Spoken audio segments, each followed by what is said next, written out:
the bloodlust. Me too. I want to kill. Let's kill.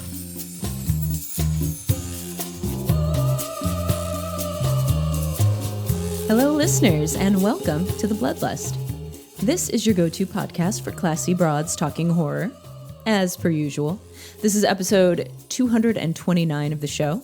Tonight we're talking about The Blackening, which is out now in theaters. My name's Amy. I'm your fearless leader, joined as always by my lovely, talented co-host, Jamie. YOLO. So I don't know exactly what possessed me to choose this roundtable question, Jamie. First of all, welcome back. I know you took last week because you didn't want to watch Skinamarink. Sure didn't. And after listening to the episode, I know I made the right choice. Not for everybody. That is for me, I'm sure. No. So welcome back.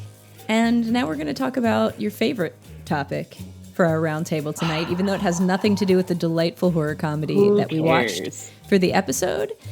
Our roundtable question tonight, courtesy of friend of the podcast, Becky. Thank you, Becky. Is Jamie. Mm-hmm. What movie left you completely devastated? You know that feeling. It's your favorite feeling. Amy, I have an ongoing Google Doc of all the movies that make me feel devastated and shitty. So I've even pulled it up because part of me wants to just run through it, but I also then don't want to take your devastating movie. Well, why don't I just give mine first? So then you do yours first, and if it happens to be this, then I'll just skip it. It might be, but I don't know. Mine is particularly... There are two, but my number one will always be Dancer in the Dark. Okay, yep, it's on my list. I figured it was. No list of movies that devastate you is complete without Dancer in the Dark. Yeah. It not only devastated me the day that I watched it, but it pretty much ruined my day for probably 30 consecutive days. Yeah. I used to just think about it. I would be in class and I would be thinking of it, and I'd almost start to cry. Yep. It's the story of it stars Bjork, listeners, in a really amazing role. It's a musical, and it's about a woman who is going blind and is almost completely blind, and her son has the same degenerative condition, and she needs to save money for him to get the operation to save his sight.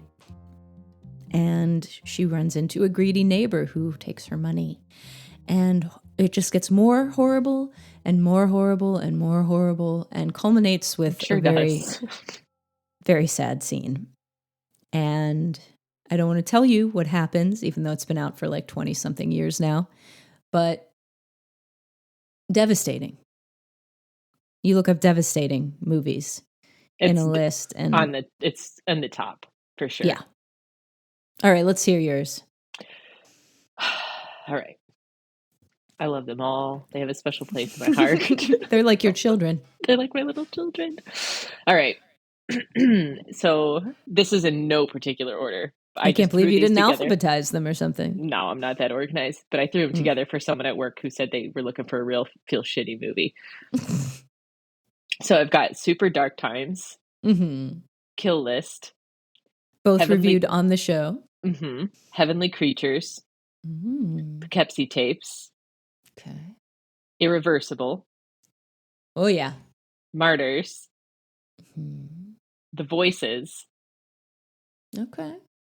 Which that one is, maybe not everyone feels the same way, but that one hit me, and we covered that on the show too. That one hit me in a weird freaking way. Like, it made me so intensely sad for him in the way that it just like progressively showed the decline of his like mental state. It hit me in a way that is how I love. In that sweet spot. We need to talk about Kevin. Okay. Kay's reading that right now. Oh, it's so good. Yeah. You Were Never Really Here. Oh, yeah. The Invitation. Melancholia. The Snowtown Murders. Yeah. That one fucked me up good. In the best way. Have you said Requiem for a Dream yet? It's next. Requiem for a Dream. Snowtown, Requiem for a Dream, and Dancer in the Dark are like the trifecta for me. That'll I would watch a triple movie show of that if someone was Oh playing my it. God. That's how into these I am. Then Dear Zachary, Yes. the documentary. Lake Mungo, which is, I get like maybe a controversial choice, but that one like gave me real weird feelings.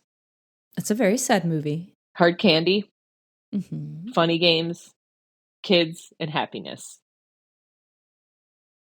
That's a great list, Jamie. Thank you. I love it. I'm trying to think if there's anything I would add to it.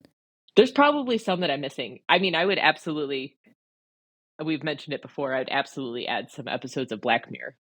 Yes. Because even though that's quote unquote just a show, there were episodes of that stuck with me for a while and that I just kept thinking about. So like we were just talking the other day, like Shut Up and Dance. Shut Up and Dance is number one. The first time I watched that episode, it was like a gut punch. I did not see that coming. You absolutely think you have it pegged from the beginning, and you spend the entire time sympathetic to the main character, and then it's like in such an insane twist at the end. Like it's so and the casting good. Really helps with that too, because they cast a very precious looking kind of wimpy kid. Yep. So if you've been a listener of the show, you know that theme is my absolute fucking favorite. I don't know why. It just is. I love to feel terrible when I watch a movie. One Flew Over the Cuckoo's Nest. Yeah. The Deer Hunter. Yeah, The Deer Hunter's another one. Yeah. That one got me real good. Yeah, listeners, if you can think of any that I'm missing, I think Prisoners is another one. That's kind of a recent add to my list. That was a great movie with Jake Gyllenhaal and really? Who's the singer guy? Is it Michael Bublé? No, certainly it's Michael not. Bublé, isn't it? It is Michael Bublé. Just kidding. No, he was Wolverine. Why can't I think of his name? Hugh Jackman. Yeah, Hugh Jackman's in it. Is that good? I didn't know. I really liked it. Becky had recommended it. And it was great. Oh, and Paul Dano. Oh, well, I love Paul Dano. Yeah, that was a really good one. It's kind of true crimey, psychological thriller. That's good. But yeah, if anyone out there has got others that are in that sort of same wheelhouse that like they just get under your skin and make you feel really terrible. Not Henry Portrait of a Serial Killer. Yep, another that movie makes me feel very dirty. It's not even necessarily dirty. Actually, also not in the same vein, but tangential to it, the that one horror remake with Elijah Wood, Maniac. I loved that. That's definitely one that makes you uncomfortable. And it made me very uncomfortable, but also like kind of sad for him. Not in the same way, not in the same kind of vein as like Snowtown Murders, Requiem for a Dream. Snowtown Murders is, I don't know, that one might be my number one. Dancer in the Dark will always be my number one. But Snowtown and Requiem are my 2 and 3. Yeah. Listeners, we'd love to hear yours. Jamie I would absolutely love to hear yours. Would just simply die if you could recommend I'm always one trying that she to hasn't add to seen. This list. Yeah. So try and ruin Jamie's day. I think you'll find it's rather difficult. It's a challenge, and I love it. I'm happy to watch all of them. She'll take all comers. Mm-hmm. So that out of the way, why don't we have a little fun and talk about something lighter? We weren't having fun? I mean, you were having fun. It was fun I was thinking I was smiling the whole time. I was revisiting sad times. Well, so was I. Oh, I was smiling. A joyful trip down memory lane. Oh, why am I so fucked up? Anyways. Mm-hmm. Okay, The Blackening. Jamie, tell us about the ins and outs and the details of The Blackening, please. I will. This was directed by Tim Story, written by Tracy Oliver and Dwayne Perkins. It stars Antoinette Robertson, Dwayne Perkins, and Cinqua Walls. It's rated R, runtime an hour and 37 minutes. It premiered at Toronto International Film Festival on September 16th of 2022. It was released June 16th of 2023. And it's currently squatting on Rotten Tomatoes at 86% critics and 85% audience. So pretty fucking even. Squatting fresh. Yep, squatting Not fresh. Squatting rotten. Nope. God, no one wants to be squatting rotten. Nobody wants to be squatting rotten. This is a cabin in the woods movie, although the cabin is pretty fancy. That is not a cabin, let's be honest. That's a house. It's a nice house in the middle of nowhere. House in the woods. Yeah. It's about a group of college friends, and as you would gather from the trailer and stuff, they're all black. That's part of. I'm not being racist. I'm just saying because it's part of the plot. It's literally a fact of the movie. It's literally part of the title. It's going to be a lot of They are friends from college. Talk kind of like that throughout this episode. There is, so you know, it. Yeah. This is a 10-year reunion for them, and they're celebrating Juneteenth at this cabin, this house. And they discover in the game room a weird, mysterious, racist board game. And it quickly turns their vacation from a joyous romp to a fight for their lives. This is a slasher horror comedy. And you might know Tim's story from movies like Shaft and Barbershop. And you might know Dwayne Perkins from being one of the stars of this movie. You might. He wrote it. That's what I mean. Yeah, pretty. And he plays Dwayne. Anyway, Jamie, what'd you think? What did I think? Well, what did you think? I would just like to say I fully understand that I am a real white girl talking about this movie about a bunch of black folks with very it's called The Blackening. So some things I didn't catch on. I didn't understand maybe the humor of. I don't understand the references. All of that being said, this was a pretty funny movie. I chuckled and laughed throughout a lot of it. And I think that was largely because I think the actors all had a really nice chemistry together and the characters were written really well. And that absolutely helped to build a very funny dynamic amongst all of them. Mm-hmm. I liked the premise. Of course, I always love a premise of being in a cabin/house in the woods and shit going down and you're just kind of stuck there and you have to sort of figure out how to get away and that sort of thing. And there's a mass murderer who's coming after you. I don't know, it's just a tried and true concept that's very funny. I think it was successful in a lot of the jokes. A lot of them were probably just over my head or not familiar to me, so I didn't catch on to. I thought a few parts were maybe felt a little stretched or were maybe taking a little too long, and it even could have been shorter than 1 hour 37 minutes. It was a short and adapted from a short. Okay, then that kind of makes sense. But even though I felt that in a couple spots, it wasn't enough to bore me necessarily. So I just maybe don't think the plot was the strongest. There wasn't a lot of plot. There wasn't, but I don't think the sort of reveal at the end was anything super surprising. But then again, I say that as someone who's watched a lot of horror movies, so you kind of clue into which characters don't seem to fit. Right. And are probably going to come back in some way, shape, or form. So I liked it. Dwayne was my favorite. Me too. From the get-go, I loved that character. And he was so funny. And even though he was my favorite and he was so funny, one of my favorite parts was, who was the main gal with the short hair? Was her name? I can't remember anybody's character No, of course names. not. She was one of the main actresses in it. Was she the one that got back together with her old boyfriend? Yes. Okay. But every time she would run away from the killer or any of the people, she did this very comical girly run where her hands were kind of waving in the air as she was running, or they were bouncing and flailing dramatically. That just seemed like a very sort of, I don't know, almost unscripted joke. It was just a weird thing that was added in, but it hit really hard with me, and I just found it very funny.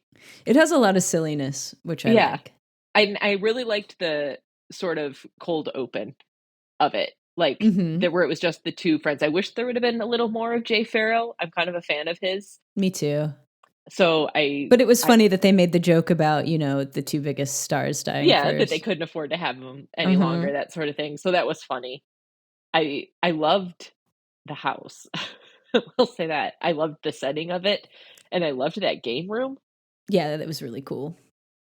I just think it was a really funny movie, and it's also really kind of refreshing and enjoyable to go see a horror movie that is obviously not taking itself seriously, that's obviously satirical, and it's in the same vein as Scream, but it's an entirely, well, with the exception of maybe a handful of side characters, it's like an entirely Black cast.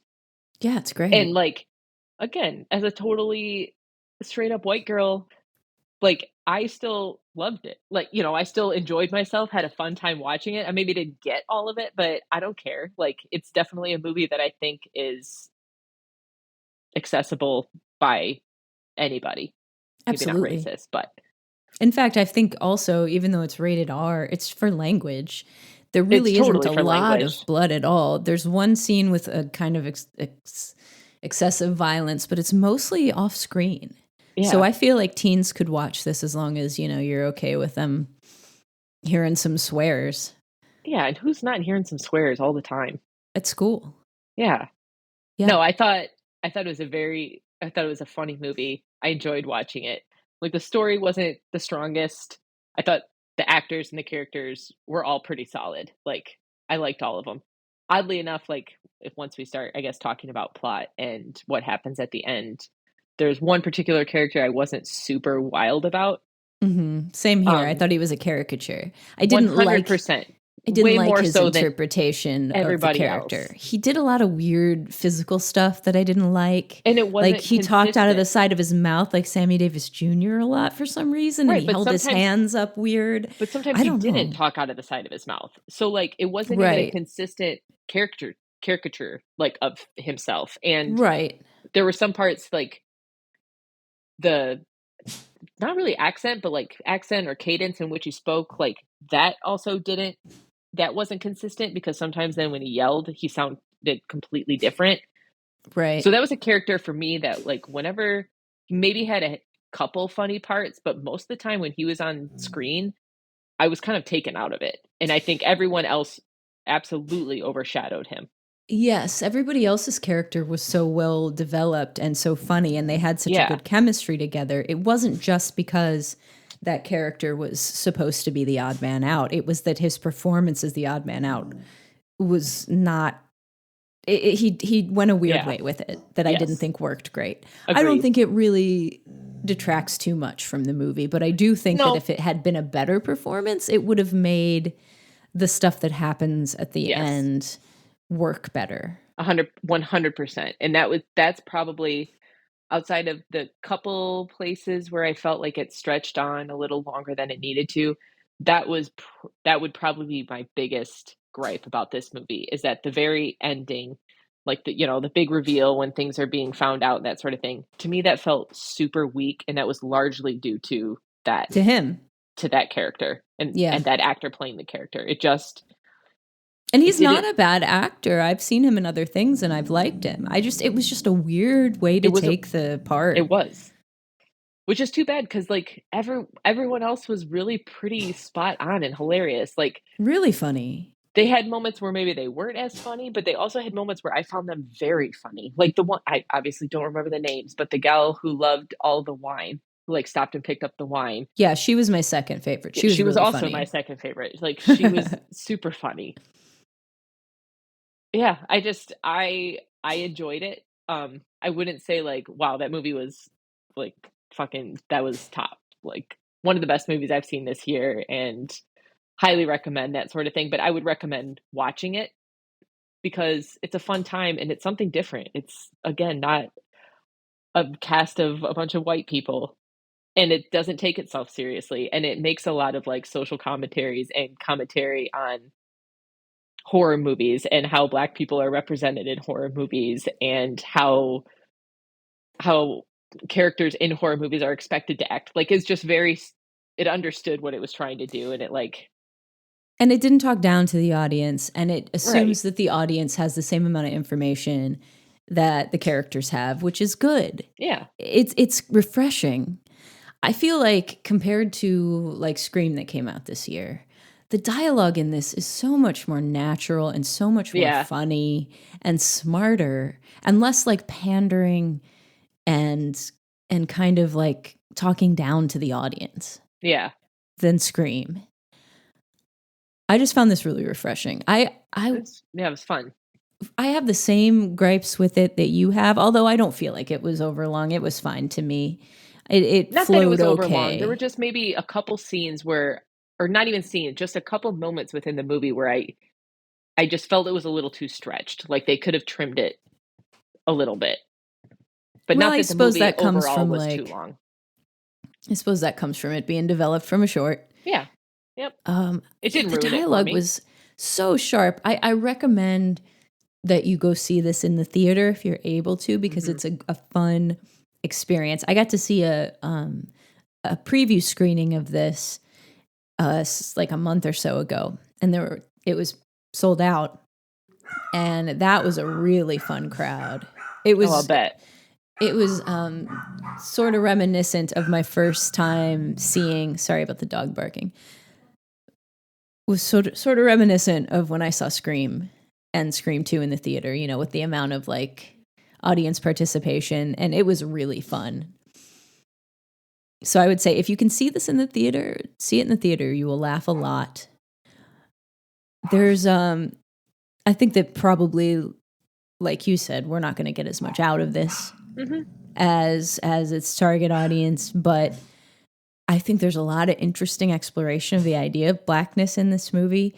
It's not like it's not trying to be deep, but it really is incisive.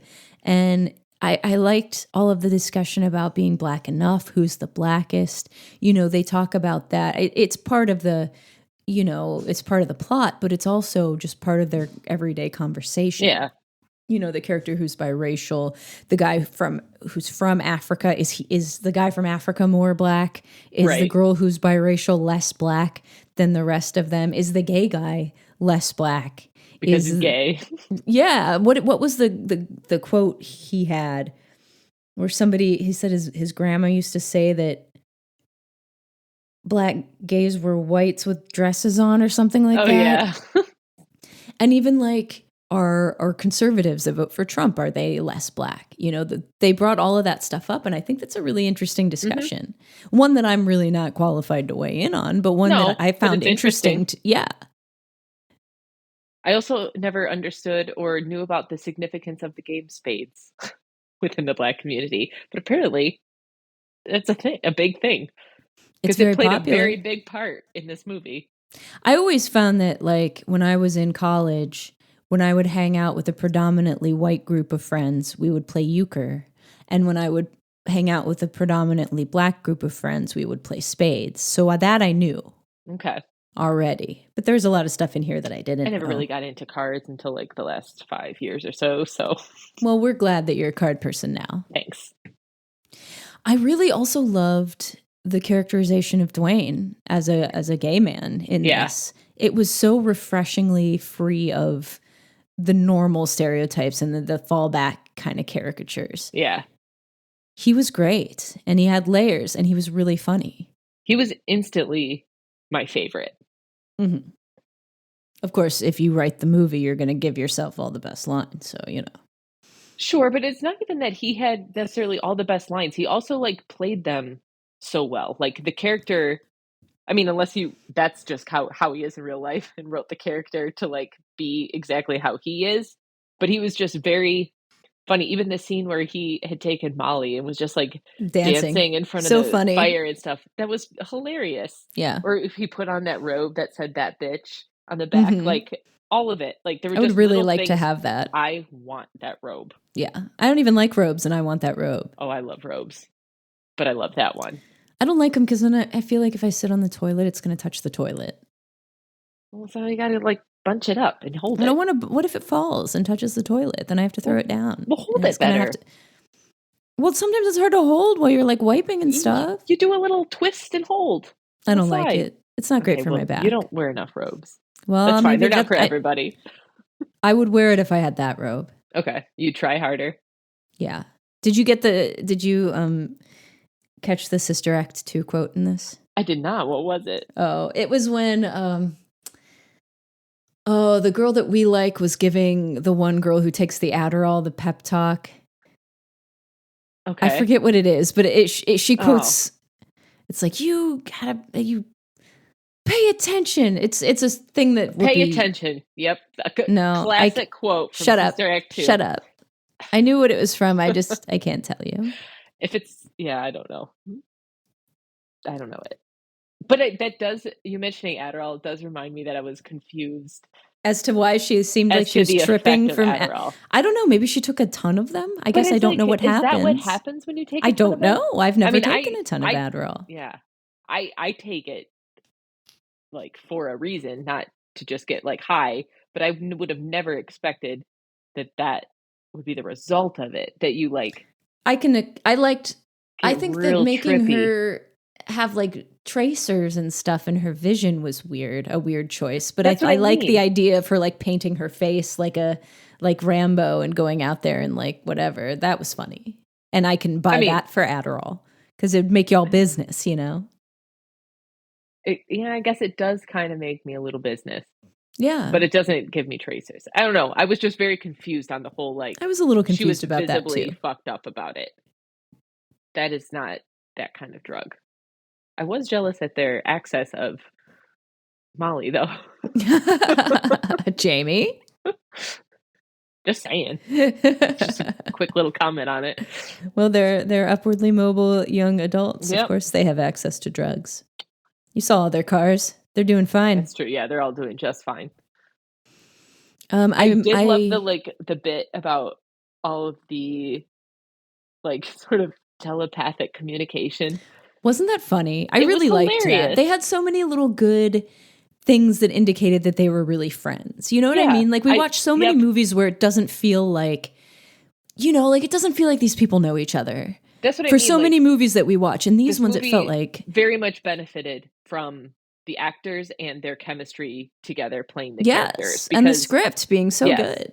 Because those parts where that happened, like it was very believable and you totally understood it because you generally have one or two of those friends that you can just like share some looks with and you know what each other especially when you have friends that are your partners when you play cards. Uh-huh. A lot of that is done. And that's when they started it. And that was so Well, they funny. started it first in the car. Oh, you're right. That was when they gave you a hint about it, but then they really hit it home with the cards. Which is perfect. Yeah, it's so perfect. It was so good. And then like two guys do it at the end and it's like, oh, we can do this too? I thought it was just the girls who could do this. It's like, it's so yeah, it was just a very little clever touch to include. Like it was just one of the like sort of little things that was in this movie that I really appreciated because it added depth and believability to the characters and who you're watching. So it just made it a little bit richer. I agree. I really enjoyed this. I was going to rate it. I think when I first saw it, because I saw it twice now, I rated it, I think, a 3.5, but I think I'm going to rate this a 4 because I really enjoyed it and I really recommend people see it. It's not scary. That's the only thing that's keeping me from rating it higher is that it could have been more suspenseful. The stakes could have been a little higher. Yeah. But it's not really that kind of movie. So really the only thing I'm dinging it for is the character of Clifton. I didn't like him, like we said earlier. And we'll get into more about that when we talk about spoilers. So what do you think you want to rate this? I think I'm going to rate this a 3.5. Respectable. Yeah. Like it was very funny. I thought most everybody, with the exception of Clifton, really did a nice job. And I liked something about all of their characters, and a few of the characters I absolutely loved. I did, like I said, I did feel like a couple of spots stretched a little for me, and I now knowing that it was adapted from a short makes perfect sense. Mm-hmm. But that being said, I thought it was funny. I thought it had some interesting sort of commentary to make, but not in like a pushy, like I don't know, like heavy-handed way. It was just, they were just comments on shit like that all those characters and Black folks, I imagine, like, experience all the time. And I don't know, I just thought it was something different that I really liked. So I'd recommend people see it. It's definitely funny. I imagine you'd find more than a few things that make you chuckle. Oh yeah, for sure. This is my horror comedy. We don't get enough like good ones. I don't like a horror comedy, and I don't like a slasher. It's hard to do. And yet this one like was fine for both. Yeah, I agree. Horror comedies, when they're good, I really like them. Yeah. It's just they're so infrequently good. It's such a hard when they're not good subgenre to nail. They're poor Cooties. Cooties is tired of being your punching bag. It's always going to be my punching bag. I had such high hopes for that stupid movie. There's a movie called Nanny. I think it's on Hulu still. And I recognize the one actor, the guy who was from, he said he was from Oakland, not Africa. He just has an African name. Sinqua Walls. His dad was from South Africa. That's right. I recognized him from that movie Nanny, and I really liked that too. So if you're looking for something else good to watch.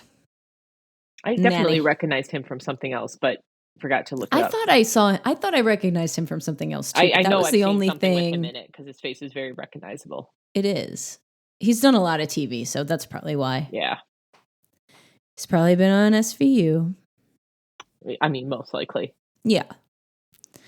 All right, you want to talk some spoilers? Sure. All right.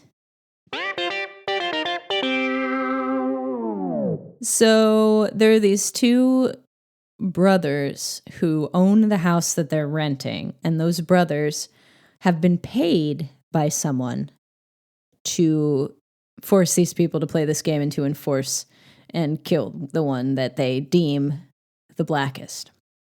And I guess possibly all of them as part of their revenge. I mean, I guess no one's going to cry if they killed all of them. Yeah. And it's revealed that it was Clifton, this guy that they don't really remember that much, who just shows up at the party, the one that we don't like because of his weird portrayal. But he was at this party with them 10 years ago, and he wanted to learn how to play spades, and they were giving him a hard time and saying they're going to take his black card away because he doesn't know how to play spades, and he wasn't up with a lot of the, the stuff, the cultural touchstones. So that made him feel really sad. He felt some kind of way, and he got really drunk and hit someone and killed her. In a car. Right.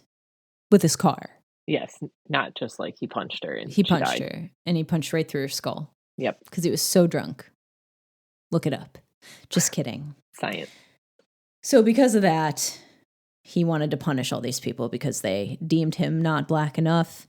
And so he said, choose the blackest one. And that way you sacrifice them and I'll let the rest of you go, which I don't think he was actually planning on doing. There's also the game, which was like testing your black knowledge. It was some of it horror, but not all horror. No, but the questions were pretty good. The questions were great. Yeah. I wish especially the Aunt Viv one. The Aunt Viv one was real solid. How many seasons was Dark Aunt Viv on before they recast her with light-skinned Aunt Viv? And then one of the questions was name 5 black characters from Friends. Mm-hmm. When the correct answer was, I don't know, I don't watch that show, I watch Living Single. Yeah, like that. Those parts were funny. It was clever. A lot of parts are funny. But so what happens to Clifton? He ends up falling. Their two friends get killed at the beginning. They vote for him to get killed. Right. But then they which is what he expected, right? Because that's when they're trying to figure out like who's the blackest and who should be sacrificed. And then he admits that like all these things and then says like, I voted for Trump twice.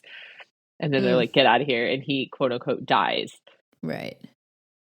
But he really doesn't.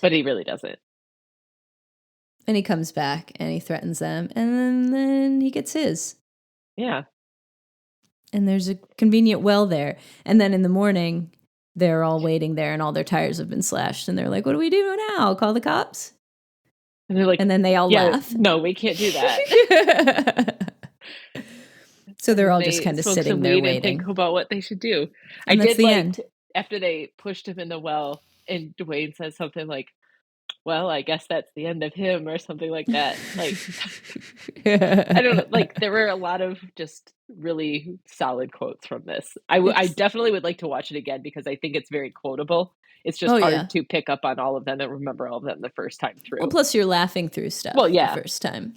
Although our crowd, there was only like 4 people in the theater, so it wasn't quite as fun. It was a little more lively. It would have been nice, but that's what happens when you go to a 10 a.m. showing. Yep. I'm willing to take that risk. I love a 10 a.m. showing. You also get a stomachache from eating popcorn and drinking a slushie. Well, an empty stomach. That'll and then happen. You regret your decisions. But then you go to brunch. Then you go to brunch and you eat a full meal. Yep. That's right. Yeah, so Clifton. I would say that's the biggest negative of this movie. That character. Why? Why did he play it like that? I don't know, but I absolutely hated it. It was a really broad caricature when everything else was so nuanced and good in this. Like, everyone else was very natural, and sure, they had maybe some parts that were like a little, like some aspects of their characters that were a little over the top, but not in a way that actual people are not a little over the top sometimes in their mannerisms and how they act. Clifton was just playing a character. It was like a Steve Urkel. 100%. It was like a weird ass Steve Urkel. It's like, are you too cool to know how to play somebody who's awkward? You have to play it like that? I did not like that character at all. That's funny. We didn't talk about that at all, but we had the exact same opinion about it. It was my least favorite. And to be honest, that was the other problem, is that as soon as that character was introduced, not necessarily when she runs into him at the store. Runs into the store, but when he shows up to the party, I had an inkling that he was going to have something to do with it, because he didn't have anything to do with the group. He was obviously not part of the group, so he obviously had no part to play in what they were doing there. Mm-hmm. So he was an outlier who is now part of the story. So immediately I'm like, all right, I think he's got something to do with this. I didn't know what it was, but then it didn't surprise me when he came back to, quote unquote, back to life at the end. And that annoyed me, in addition to how he played that character. So it was like, that was the roughest part of this movie. Yeah, I agree. Honestly, that's where the 3.5 comes from, is because that was so like egregiously unfunny. Yeah, he was so bad compared to the rest of them. Yeah. It was just too noticeable. I don't think it ruins the movie, though. Well done. No, not at all. I don't think it ruins it. Because like all slashers, the plot of this is not that important. Yeah, I don't like slashers. Like, you don't need to know the plot. It's just the actions of things are supposed to be funny. Do I wish maybe a few more people had died? Maybe. Although I wouldn't have wanted them to die because I liked all of them. Right. But by the end, like, I was glad they did it. That's the fine line that slashers have to walk, because you want the gore, but if you make them too likable. Yeah. I guess X did a good job with that, where you got enough of insight into the characters where you kind of liked them as people. But you also didn't care. I mean, I cared a little. Like the blonde, I really liked her. When she died, I was sad. Maybe. We're just different in that way. We are different in that way. Well, listeners, I would love to hear what you thought of the Blackening. Please write in and let us know. Yes, and guess what we're doing? And feel bad movies. And feel bad movies, of course. Yes, please. And we're getting low on roundtable questions, so if you got any burning questions for us, please send those in as well. You can send them just a smoldering or a low lit one. Doesn't have to be burning. No, but if it's burning, definitely send it. Sure. So you can send it to our Facebook, and if you just look up the Bloodlust Podcast, you'll be able to find it, and our Twitter, our Instagram, or just thebloodlust.net if you want. Or the Bloodlust Podcast at gmail.com. Yeah, if you want to send us an email. The Bloodlust we love Podcast. The emails we get. Yeah, we have good listeners' emails. We do. Guess what we're doing next, guys? What? It's a new Insidious movie. What? Yay! I think this one's directed by Patrick Wilson, as a matter of fact. Oh, it is. And it's called Insidious, The Red Door. And Lin Shaye's in it, of course. Sure. And it comes out July 7th. Okay. And we hope you go see it. Sorry, it's 2 theater movies in a row, but summertime, sometimes we get a lot of horror movies. We got to cover them. Theater's nice and cool. Get out of the heat. Have your morning popcorn and slushie. Exactly. I just love the magical consistency of slushies. Is it a solid? Is it a liquid? There's it's not nothing creamy. worse than when you get a slushie and you go to the slushie machine and it's not quite baked yet. Yeah, no. I've been lucky enough lately to. And I'm like, I don't like this. No, I don't like it when it's too wet or too icy. No, but when it's just right and you squeeze it out and it makes that real nice sort of icy sound. It's a consistency like nothing else. Yeah, I'm not gonna argue with you there. I love it. We love. I don't care that it's pure corn syrup. Who cares? Corn syrup, corn syrup. You can say that again. Yep. Can I? I don't know. No. Well, hope you guys have a lovely end to your Pride Month. Ooh, my throat made a weird noise. Oh, it sure did. It sounded like a little dog noise. Yeah, but it was me. Oh. It's my ginger ale. It's got me all boobly. I love a ginger ale. All buble. Oh, you're Michael Bublé. It's me. He's played a real part in this episode. I don't know why. We never talked about Michael Bublé. We saved that for the Michael Bublé podcast. Yeah, you're right. You're right. I try not to let my private Bublé thoughts leak into our public life, but Right.